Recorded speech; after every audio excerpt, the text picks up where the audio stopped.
लक्ष्मी नारायण नारायण हरि हरि, श्रीमन नारायण नारायण हरि हरि।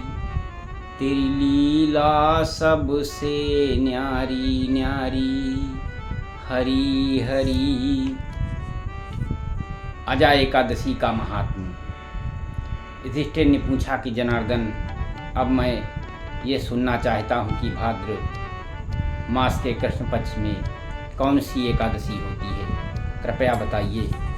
भगवान श्री कृष्ण बोले कि राजन, एकाग्रचित्त होकर के सुनो। भाद्र कृष्ण पक्ष की एकादशी का मैं महात्म्य बतलाता हूँ। इस एकादशी का नाम अजा है, सब पापों का नाश करने वाली बताई गई है। जो भगवान ऋषिकेश का पूजन करके इसका व्रत करता है, उसके सारे पाप नष्ट हो जाते हैं। पूर्व काल में राजा हरिश्चंद्र नामक एक विख्यात चक्रवर्ती राजा हो गए, जो समस्त भूमंडल के स्वामी और सत्य प्रतिज्ञ थे। एक समय किसी कर्म का फल भोग प्राप्त करने पर उन्हें राज्य से भ्रष्ट होना पड़ा। राजा ने अपनी पत्नी और पुत्र को भी भेज दिया, फिर अपने को भी भेज दिया। पुण्यात्मा होते हुए भी उन्हें चांडाल के यहाँ दास्ता करनी पड़ी।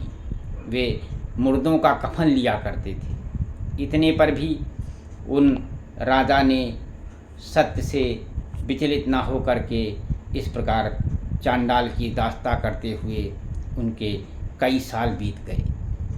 इससे राजा को बड़ी चिंता हुई। वे बहुत दुखी होकर के सोचने लगे कि क्या करूं और कहाँ जाऊं, कैसे मेरा उद्धार होगा। इस प्रकार चिंता करते करते वे शोक के समुद्र में डूब गए।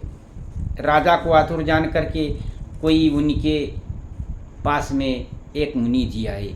वे महर्षि गौतम ऋषि थे।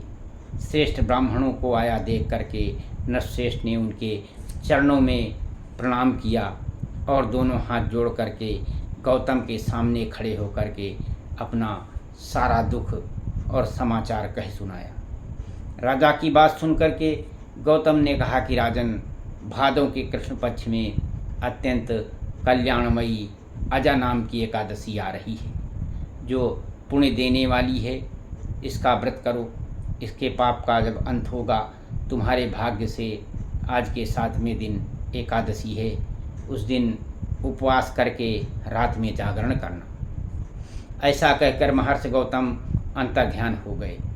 मुनि की बात सुन करके राजा हरिश्चंद्र ने उस उत्तम व्रत का अनुष्ठान किया। उस व्रत के प्रभाव से राजा सारे दुखों से पार हो गए। उन्हें पत्नी का सानिध्यान और पुत्र का जीवन मिल गया। आकाश में दुंदुभियाँ बज गईं और देवलोक फूलों की वर्षा करने लगा।